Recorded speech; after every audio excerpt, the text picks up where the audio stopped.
먼저 사사기, 그 이름부터 함께 살펴보실까요?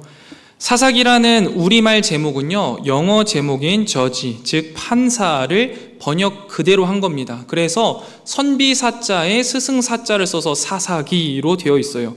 그런데 이 영어 제목은요, 라틴어 성경인 불가타본의 리베르 유티쿰 혹은 주티쿰으로 판사들의 책에서 온 것인데요, 이 번역들을 보면 사사라는 게 주로 판사나 재판관의 의미로 이해되고 있다라는 사실을 알 수 있습니다. 그런데 여러분, 사사기를 조금이라도 읽어보신 분들은 아시겠지만 이 사사의 모습은요, 우리가 생각하는 지금 현실을 살아가고 있는 판사의 모습과는요 전혀 다르다라는 것을 알 수 있습니다. 아까 영상에도 나왔듯이 사사기에 등장하는 실제 사사의 모습은요, 사법적 기능뿐만 아니라 군사적, 정치적 지도력을 모두 갖춘 지도자를 의미하는 게 사사입니다. 실제로 그래서 사사기에 등장하는 사사 대부분은요, 군사 지도자의 역할이 두드러지는 인물들입니다. 재판관의 역할을 했다라고 볼 수 있는 사람은요, 드보라 정도가 유일할 겁니다.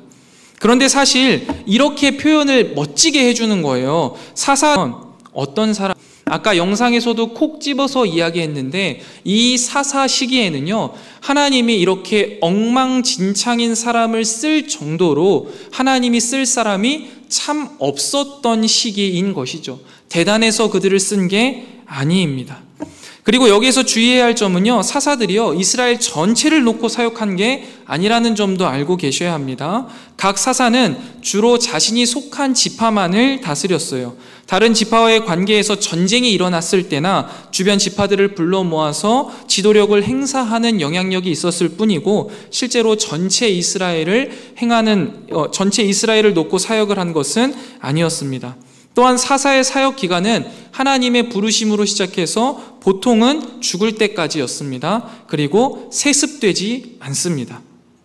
이렇듯 우리와 똑같은 문제투성이의 사람들이 하나님에게 붙들려 쓰임받는 이야기, 이게 사사기입니다.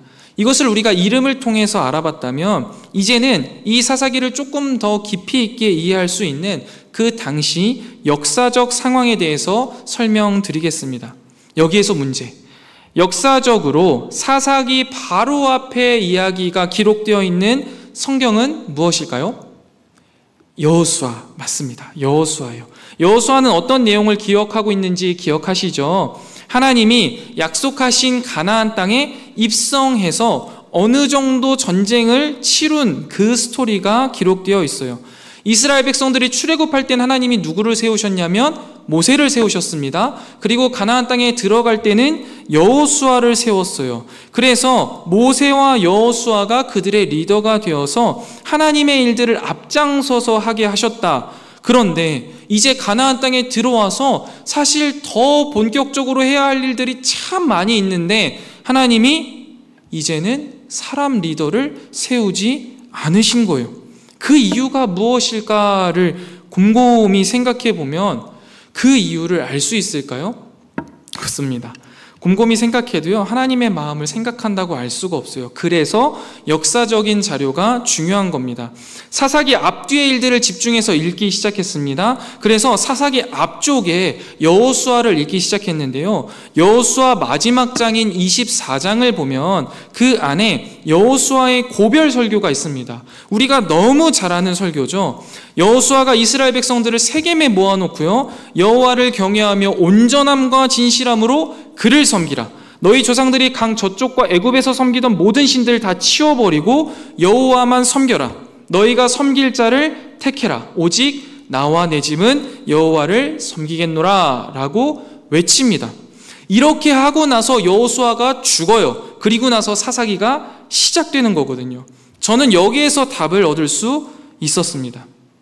이스라엘 백성들이요, 출애굽한 후에 약속의 땅까지 오는 길에는요, 모세나 여호수아와 같은 인간 리더들이 필요했습니다. 눈에 보이는 리더들이 필요했던 거예요. 그래서 하나님이 그들을 세우셨죠. 그리고 이제 가나안 땅에 입성해서는요, 그들이 필요하지 않은 거예요. 그들을 통하지 않으시겠다라는 거예요. 하나님이 직접 이끌어 가시겠다라고 결정하신 겁니다. 그리고 이러한 하나님의 뜻을요, 오늘 본문 1절만 보더라도 이스라엘 백성들이요, 아직은 잘 따르고 있음을 볼 수 있습니다. 사사기 1장 1절 함께 읽어보겠습니다. 시작. 여호수아가 죽은 후에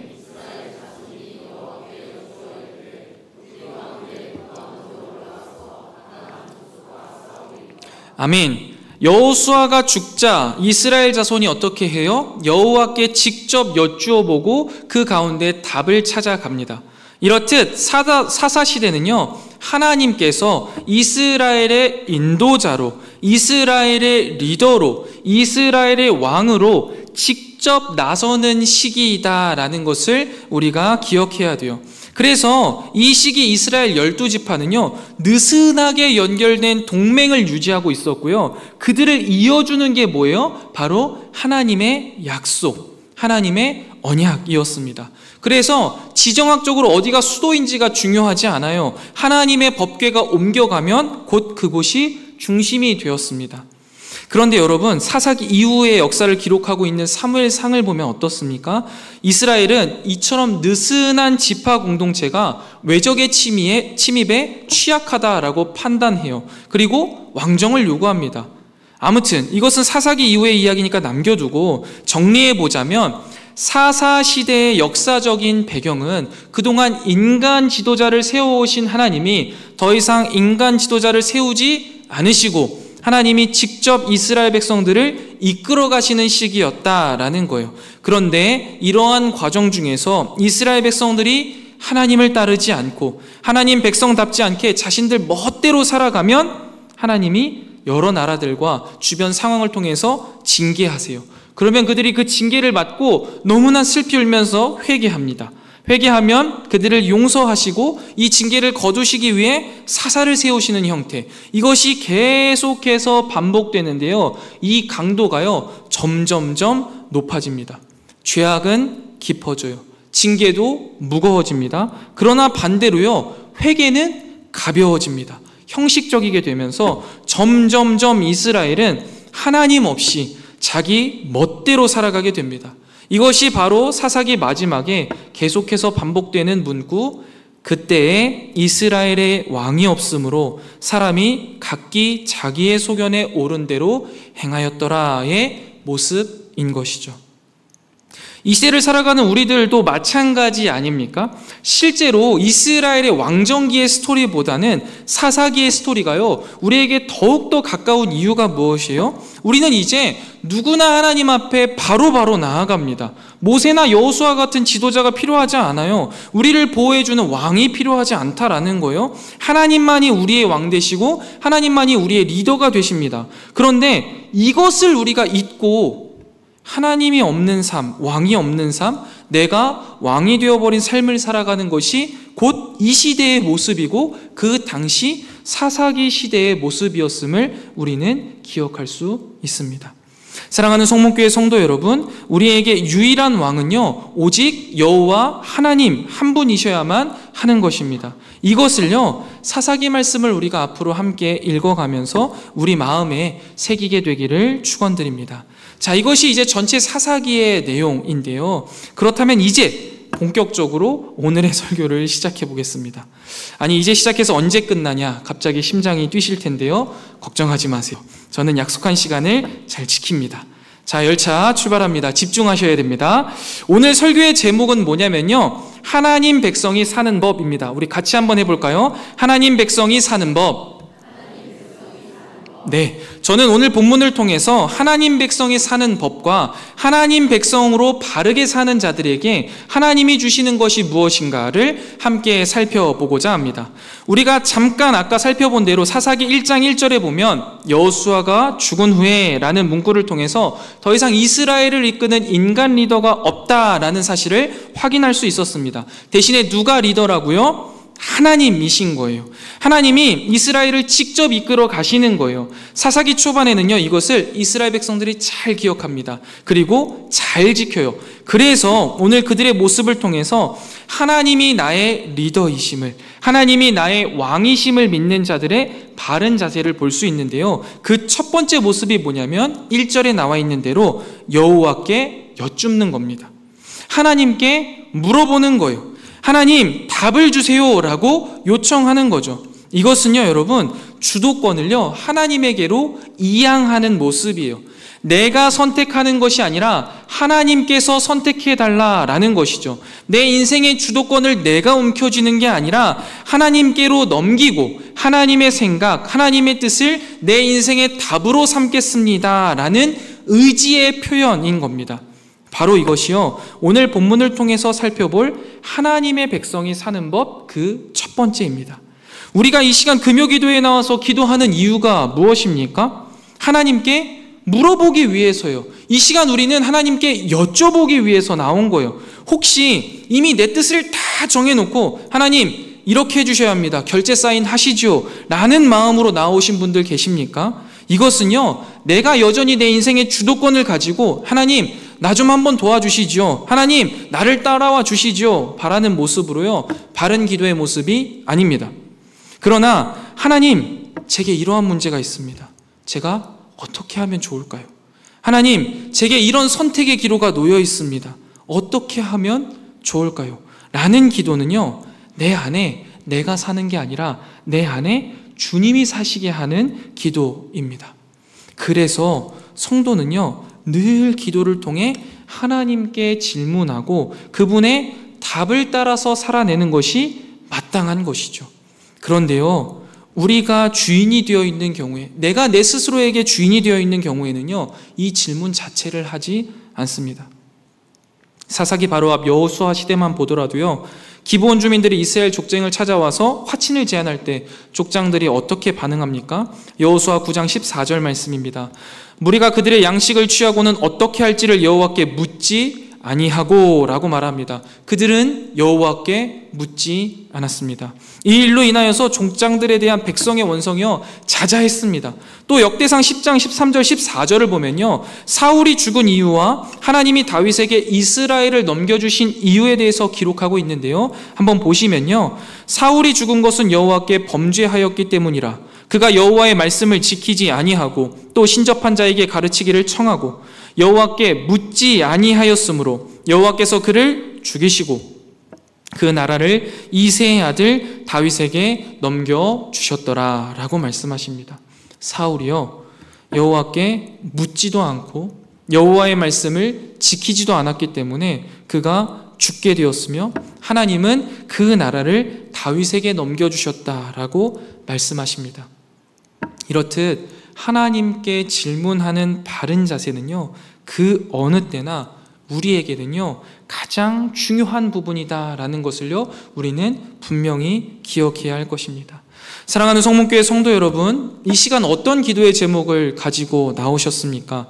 이미 내 마음속에 결정을 내리고 나오셨다면요, 여러분 그 결정을 내려놓을 수 있는 겸손한 마음을 우리 성령 하나님께서 주시기를 소원합니다. 그리고 하나님께 여쭤보는 이 기도의 시간이 되시기를 바랍니다. 이 시간, 이 기도를 통해 하나님께 여쭤봄으로써 하나님을 나의 삶의 주인으로 모시는 참된 하나님의 백성 되시기를 주님의 이름으로 축원드립니다. 계속해서 보시면요, 이스라엘 백성들의 질문이 무엇이냐면요, 가나안 족속과의 싸움에 누가 먼저 나가야 하나라는 질문입니다. 이 당시 이스라엘 백성들이 약속의 땅 가나안에 들어와 있는 상태예요. 그리고 12지파는 각각의 땅을 분배는 받았는데 아직 분배된 땅을요, 완벽하게 정복하지는 못한 상황인 겁니다. 이러한 상황에서 누가 이 전쟁을 이끌어갈 건지, 누가 이 전쟁의 리더가 될 건지를 여쭤보는 거예요. 리더가 없으니까요. 그런데 이 당시 시대 정황상 본다면요, 여러분, 가나안 땅 전쟁을 이끌어갈 지파는요, 요셉 지파, 그 중에서도요, 에브라임 지파가 전쟁을 이끄는 것이 가장 좋아 보입니다. 왜 그러냐면 일단 전쟁을 할 때 가장 중요한 건 뭐예요? 군사입니다. 군사가요 가장 많아요. 쪽수가 제일 많아요. 이스라엘 12지파 중에 요셉 혈통이요 2지파를 차지하고 있기도 하고요. 실제로도 민수기 인구조사 통계에 따르면 요셉 지파의 인원이 대략 85,200명입니다. 그러니까 다른 어느 지파보다 많아요. 그리고 야곱이요 죽기 직전에 12아들에게 남긴 유언을 보면요, 요셉은요 그가 받은 영원한 산이 한없음같이 큰 복이 있어요. 복을 얼마나 많이 받았는지 몰라요. 그 형제들 중에 뛰어난 자의 정수리로 올라올 것이다 라는 축복까지 받았거든요. 그래서 실제로 이 야곱의 예언을 따라서요 요셉 지파는요 너무나 큰 복을 받아 누렸어요. 그렇게 큰 복을 받았다면 받은 복에 대해서 깝하는 게 맞지 않겠습니까? 이런 생각이 들죠. 뿐만 아니에요. 여러분, 모세 이후로 이스라엘 백성을 이끌었던 사람이 누굽니까? 여호수아잖아요. 여호수아 어느 지파입니까? 요셉 지파 중에서도 에브라임 지파이잖아요. 그렇기 때문에 여러분, 인간적으로 봤을 때, 전체 상황적으로 봤을 때에는요 요셉 지파가 선두에 나서는 것이 당연합니다. 그리고 그게 가장 승산이 있는 것이죠. 그런데 하나님의 생각은요 그것과는 달랐습니다. 사사기 1장 2절 말씀 우리 같이 한번 읽어보겠습니다. 사사기 1장 2절 말씀입니다. 함께 읽겠습니다. 시작. 여호와께서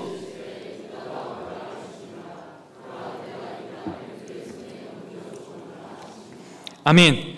약속의 땅을 정복하는 일의 마지막 리더로서 누가 세워지는 거예요? 유다 지파가 세워졌습니다. 눈에 보이는 상황과 수치가 전부가 아니라는 거예요. 물론 단일 지파로, 아까는 제가 에브라임 므낫세를 합쳐서 요셉 지파 이야기했잖아요. 단일 지파로 생각했을 때는요 유다 지파가 인원이 가장 많긴 합니다. 그런데 하나님은요 숫자로 일하시지 않으시잖아요. 하나님은요 상황에 맞추어서 일하지 않으시잖아요. 그렇다면 하나님은 무엇을 따라서 일하십니까? 바로 당신의 언약을 따라서 일하시잖아요. 창세기 49장 10절에 보면요 유다에 대한 야곱의 예언이 등장합니다. 창세기 49장 10절 말씀입니다. 규가 유다를 떠나지 아니하며 통치자의 지팡이가 그 발 사이에서 떠나지 아니하기를 실로가 오시기까지 이르리니 그에게 모든 백성이 복종하리로다. 아멘. 이게 유다를 향한 하나님의 언약, 약속입니다. 약속의 땅 정복을 완수하는 책임과 이스라엘 백성을 지도하는 통치자의 지팡이가 누구에게 이미 예언되어 있어요? 유다에게 예언되어 있었습니다. 인구수의 문제가 아니에요. 지금 상황과 정황의 문제가 아니라는 거예요. 야곱을 통한 하나님의 예언, 하나님의 이 약속에 근거하여서 하나님은 일하시겠다라는 거예요. 이뿐만이 아닙니다. 이후에 살펴볼 사사기 20장에 등장하는 심히 타락하여서 징계를 받아야 할 베냐민 지파와 싸울 때에도요 이 유다 지파를요 선두에 세우십니다. 그 몫을 해야 한다라는 것이죠. 이러한 모습을 통해서요 우리는 역사의 흐름은요 눈에 보이는 상황과 수치가 아니라 하나님의 약속이 역사의 흐름이 된다라는 사실을요 우리는 알 수 있습니다. 하나님은요 그저 그때그때 상황에 맞추어서 일하시지 않으십니다. 하나님은요 약속하세요. 그리고 그 약속을요 신실하게 이루어 가심으로써 역사의 흐름을 이루어 가신다라는 사실을 분명히 우리는 기억해야 합니다. 그렇다면 사랑하는 성문교회 성도 여러분, 하나님의 약속이요 역사의 흐름이 된다라는 사실을 믿는 자들은 하나님의 약속이 무엇인지 궁금하지 않겠습니까? 하나님의 약속이 역사의 흐름인데요. 그렇다면 여러분, 하나님의 약속은 어디에 있습니까 도대체? 맞죠? 말씀입니다. 성경이에요. 그래서 이 시간 우리는 하나님의 약속을 알기 위해서 말씀을 읽고 우리가 묵상하는 것 아니겠습니까? 이것이 하나님의 백성이 사는 두 번째 방법이에요. 역사의 흐름이 되는 하나님의 약속을 깨닫기 위하여서요 말씀을 부지런히 읽고 그렇게 깨달은 약속을 따라서 살아가는 저와 여러분이 되시기를 주님의 이름으로 축원드립니다. 계속해서 보면요 이스라엘 백성들의 질문에 이제 하나님이 답변하시잖아요. 그리고 하나님의 답변에 유다 지파가 순종해서 나아갑니다. 이게 남의 일이라서 그래 순종해서 나가나 보다 하실 수 있겠는데 여러분 잘 생각해 보세요. 모든 일에 선두주자로 나선다라는 것은요 엔간한 용기로 되는 게 아닙니다. 거기다가 지금은 상황이 특별하잖아요. 원래 믿고 의지하던 모세도 없어요. 여호수아도 없단 말이에요. 눈에 보이는 게 아무것도 없고 눈에 보이지 않는 하나님 말씀 하나만 붙잡고 생명을 걸고 전쟁터에 나가야 되는 거예요. 여러분, 그들에게 이 일이 얼마나 두려운 일이었겠습니까? 그럼에도 불구하고요, 유다가 순종합니다. 이처럼 그가 순종할 수 있었던 이유는 무엇입니까? 하나님의 약속에 대한 신뢰가 그의 두려움을 능가한 거죠. 두려움을 훨씬 뛰어넘는 하나님 약속에 대한 신뢰가 그에게 있었던 거예요. 이처럼 하나님 약속에 대한 신뢰를 가지고 하는 순종이요, 바로 역사를 움직이는 힘이 됩니다. 오늘 이 금요기도의 자리에 나오신 여러분들에게 하나님의 약속에 대한 신뢰가요, 모든 두려움을 능가하는 놀라운 역사가 일어나게 되기를 주님의 이름으로 축원드립니다. 이 역사가요, 오늘 우리 가운데 이 밤에 일어나면요, 역사가 바뀌는 놀라운 일이 바로 이 시간 이곳에서 일어나게 될 것임을 믿습니다. 왜냐하면 이렇게 하나님의 약속을 신뢰하며 순종한 유다의 손에 하나님이 뭐라고 말씀하시냐면요, 2절 하반절 말씀이에요. 보라, 내가 이 땅을 그의 손에 넘겨주었노라. 아멘이지 않습니까, 여러분?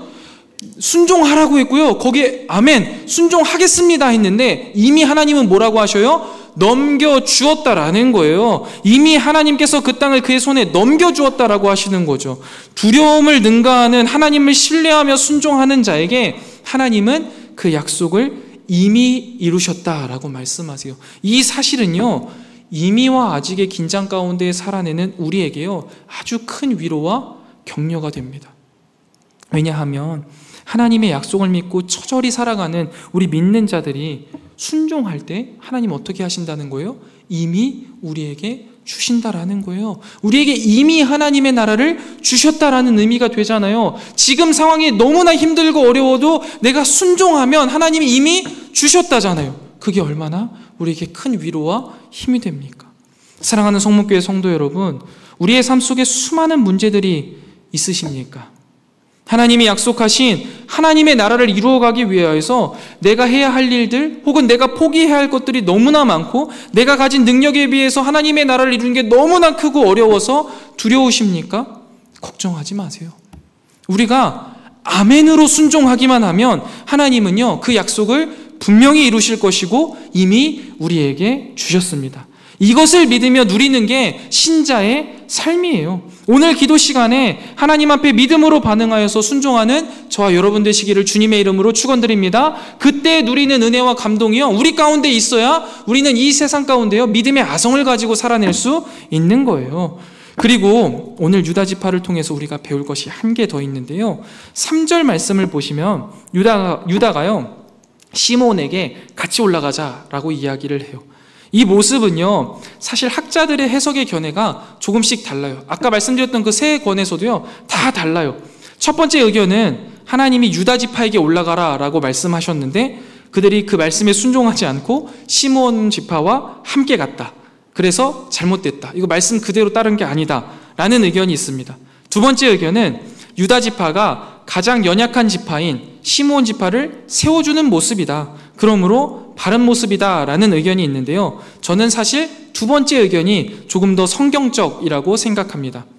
이것은 어디까지나 이 김 목사 뇌피셜인데요, 일단 전체 문맥상 생각해보면 만약에 하나님께서 이 시므온 지파와 함께하는 것이 잘못되었다, 내 뜻이 아니다 라고 한다면요, 다른 방법으로 이 일을 막으셨을 것 같아요. 그런데 그렇게 하지 않으셨죠. 그게 첫 번째 이유고요. 그리고 이 당시 상황을 보면 사실 이 시므온 지파는요, 광야에서 모압 여자들과 음행함으로 인하여서 역병이 돌았습니다. 그래서 24,000명이 죽어버리잖아요. 그래서 인원이 완전 급속하게 줄은 지파예요. 그리고 사람들은 저주받은 지파라고 이야기합니다.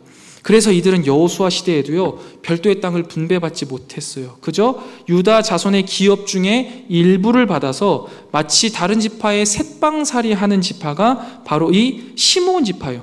그런데 이런 시므온 지파를 데리고 전쟁에 나가는 게 얼마나 유다 지파에게 큰 영향력이 있었겠습니까?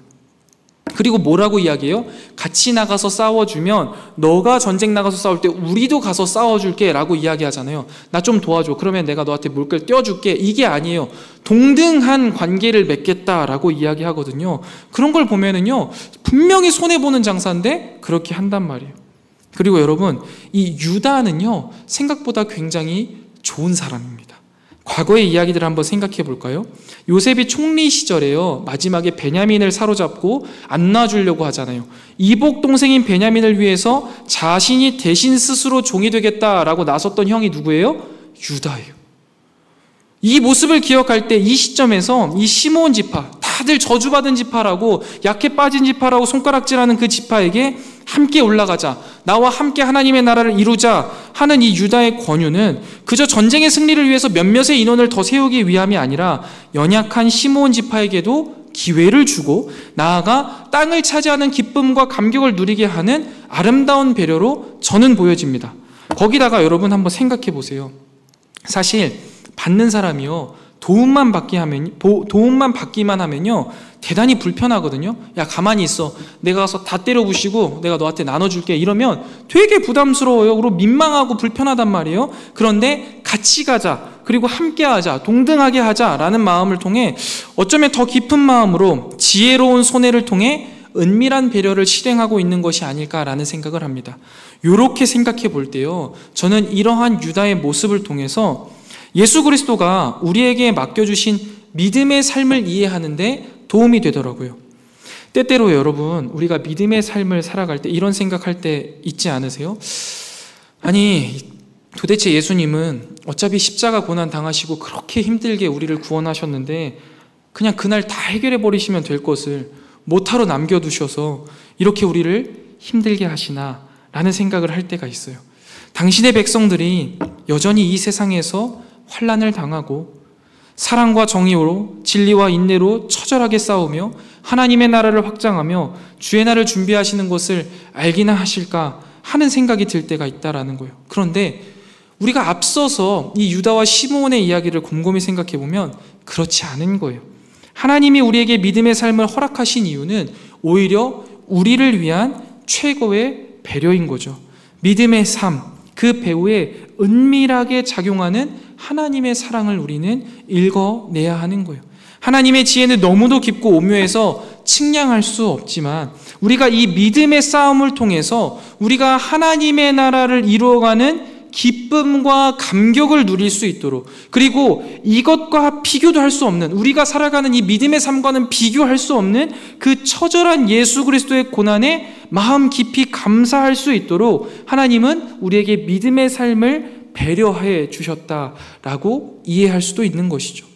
사랑하는 성목교회 성도 여러분, 하나님을 왕으로 섬기는 하나님의 백성인 우리들은요, 이렇듯 늘 우리 주변에 연약한 자들을 배려해야 돼요. 그리고 그 배려는 어떠해야 합니까? 매우 지혜롭고 세밀해야 할 것입니다.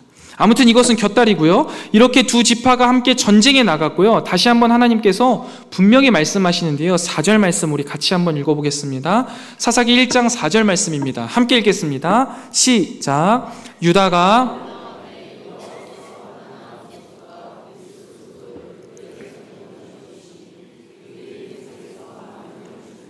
아멘. 여기에서 중요한 포인트는 무엇입니까? 하나님께서 그들을 손에 넘겨주셨다라고 말씀하시는 거예요. 분명히 전쟁은 누가 치렀습니까? 유다가 올라갔고 시므온이 올라갔죠. 그리고 그들이 처절하게 치열하게 싸웠습니다. 그런데 하나님은 분명히 뭐라고 말씀하세요? 하나님이 넘겨주셨다라고 말씀하십니다. 그리고 이 두 지파도요, 이것에 이견이 없습니다. 여러분, 하나님을 왕으로 모시는 성도들은, 하나님을 왕으로 모시는 하나님의 백성들은요, 이러한 고백이 사실이며, 그렇기 때문에 이러한 고백들이 자연스럽게 고백된다라는 사실 다 경험하셨을 겁니다. 이건 빈말이 아니잖아요. 우리의 인생 모든 시간을 통틀어서 하나님이 하셨습니다 라고 말할 수 없는 일이 단 한 가지라도 있습니까? 없습니다. 하나님의 백성은요, 하나님에게 묻고요, 하나님 말씀에 순종해서 믿음으로 나아가게 되면요, 하나님이 승리하게 하셔요. 우리가 걸어간 것 같지만 그게 아니라는 것을 경험하게 돼요. 하나님이 다 하셨습니다 라고 하나님의 이름을 찬양할 수밖에 없는 삶을 살아가게 된다고요. 그게 바로 하나님 백성이 사는 삶이죠. 그리고 우리의 신앙 고백입니다. 저는 이것을요, 이번 우리 중등부 순례여행을 통해서 다시 한번 진하게 경험했습니다. 우리 다음 세대들에게 지금 가장 필요한 것이 무엇인지 기도하며 하나님께 여쭈었어요. 제가 말씀과 기도를 통해 받은 응답은 하나님과 믿음의 동역자들이었습니다. 그래서 하나님은 당연히 너무나 당연한 거죠. 우리 다음 세대들에게 하나님이 없다면 그것은 아무것도 없는 것이기 때문입니다. 그리고 이번 수련회를 통하여서 그 하나님을 우리 다음 세대들이 경험하고 누려야 한다라는 확신이 있었어요. 그리고 그 하나님을 믿는 이 믿음의 삶은 함께 걸어가는 믿음의 동역자들을 누리는 것이 우리 다음 세대들에게 지금 가장 필요한 일이다라는 확신이 있었습니다. 그래서 그렇게 순례 여행을 준비했어요. 우리 아이들이 증도라는 섬을 걸으면서 하나님을 경험하고 신앙의 동역자들을 경험하길 원했기 때문이죠. 그렇게 순례 여행을 준비했고 수많은 어려움 속에서도요, 하나님이 놀랍게 역사하시는 것을 보았습니다.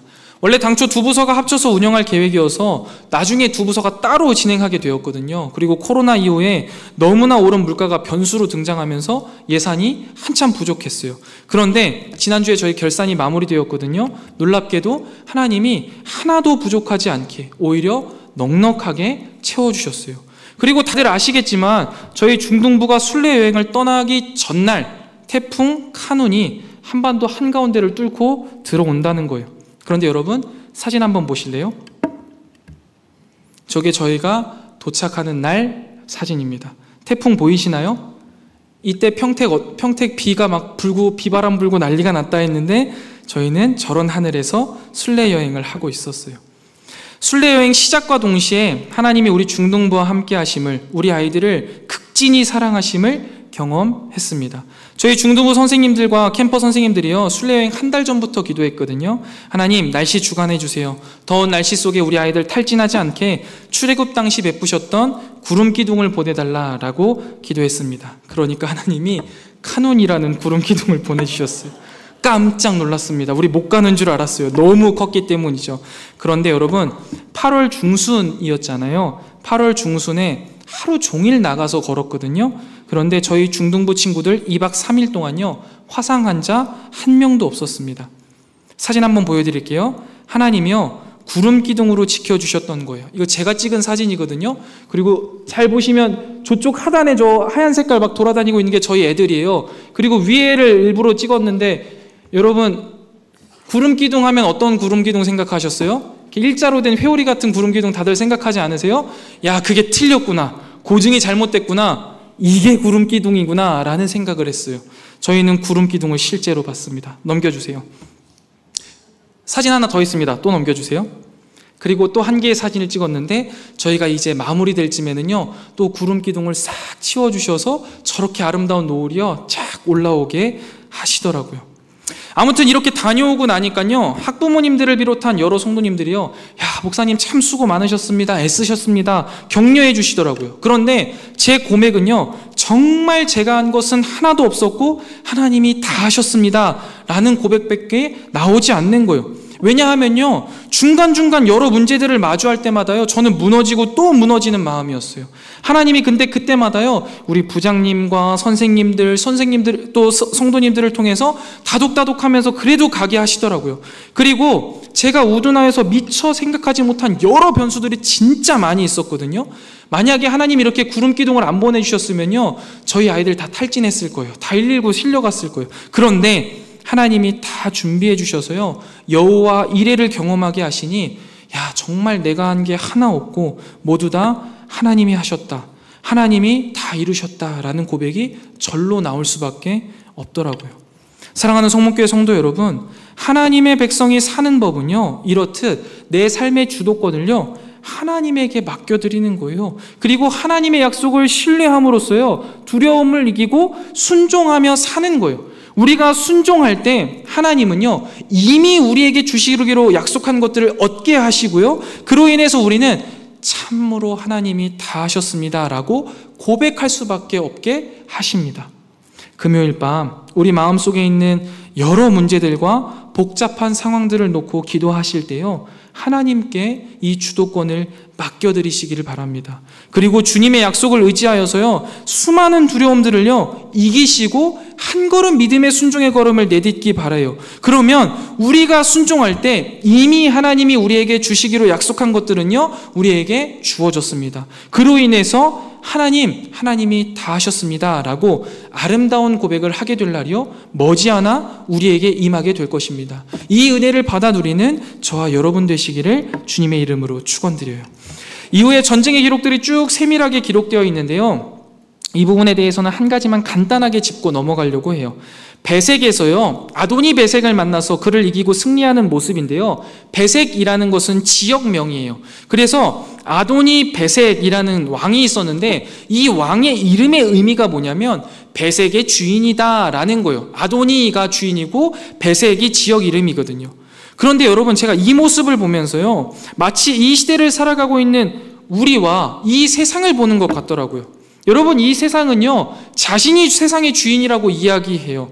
그런데 하나님은 뭐라고 말씀하시죠? 이 세상의 주인이 누구라고 말씀하십니까? 하나님이 주인이시라고 말씀하시잖아요.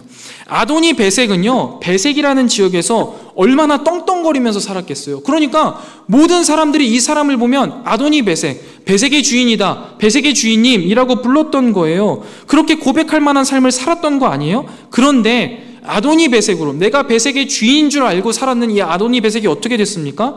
하나님의 백성이 하나님의 뜻을 따라서 들어오니까 엄지손가락이 잘리고 엄지발가락이 잘려요. 다시는 전쟁을 하지 못하는 불구가 되어버린다라는 것이죠. 여러분, 우리도 분명하게 알아야 돼요. 돈이요, 이 세상의 주인이라고 말합니다. 권력이 이 세상의 주인이라고 말해요. 그런데 이 세상의 주인은 오직 여호와 하나님이심을 우리는 분명히 알아야 합니다. 그것들은 언젠가 하나님의 때가 이르면요, 패배할 거예요. 엄지손가락, 엄지발가락 다 잘려서 더 이상 우리와 싸우지도 못할 존재가 될 것이에요. 그러니 우리는 쫄지 않아야 돼요. 누가 주인인지를 분명히 기억해야 돼요. 온 세상의 주인 되신 주님과 함께 우리는 그분을 의지하면서 살아가는 지혜로운 우리가 되기를 주님의 이름으로 축원드립니다. 자, 열심히 달려왔는데요, 말씀을 정리해 보겠습니다. 먼저는 사사기 첫 부분이라서 사사기 전반적인 내용들을 함께 살펴보았는데요, 사사기를 앞으로 읽어갈 때 요 점은 꼭 기억하셨으면 좋겠다 하는 것은 무엇이냐면, 하나님이 우리의 유일한 왕 되신다라는 것을 계속 기억해 주셨으면 좋겠습니다. 이 하나님을 유일한 왕으로 섬기지 못한 사사시대의 모습을 통해서 우리는 반면교사를 삼고 하나님만이 우리의 유일한 왕으로 섬기는 우리가 되기를 소망합니다. 그리고 오늘 본문을 통해서는요, 우리가 하나님의 백성이 사는 법에 대해서 함께 살펴보았습니다.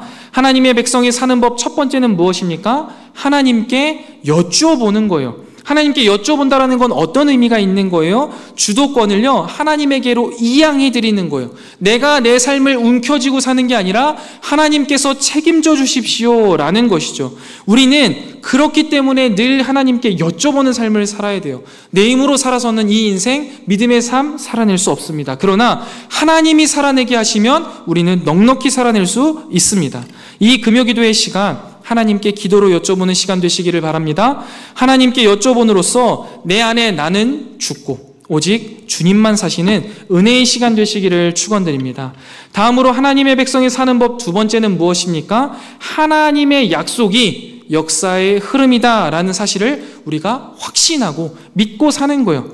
하나님의 약속이 역사의 흐름이에요. 그러니 하나님의 약속을 말씀을 통해서 우리는 분명히 알아야겠죠. 말씀을 읽는 것은요, 역사를 읽는 것이고, 말씀을 읽는 것은 미래를 준비하는 것임을 기억하시고, 말씀을 통해서 하나님의 뜻이 성취될 것을 기대하며 그 말씀에 순종하면서 살아가는 저와 여러분이 되시길 주님의 이름으로 축원드립니다.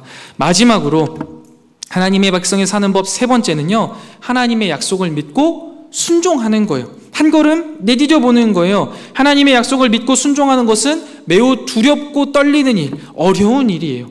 그러나 순종을 우리가 확신하고 순종하겠다 할 때 이미 하나님은 우리에게 승리를 약속하세요. 우리에게 그 약속하신 것을 기필코 주신다는 거죠. 그리고 그 약속의 성취를 경험한 우리는 어떤 고백을 하게 되는 거예요? 이 모든 것을 다 하나님이 하셨습니다 라는 아름다운 찬양을 올려드리게 될 것입니다. 사랑하는 성목교회 성도 여러분, 이 시간 기도를 통해 하나님께 여쭙고 하나님의 약속이 역사의 흐름이라는 것을 믿으며 하나님의 약속에 순종하여서 승리를 주시는 주님께 기쁨과 감사로 당신이 다 하셨습니다 라는 아름다운 찬양을 올려드리는 저와 여러분이 되시기를 주님의 이름으로 축원드립니다.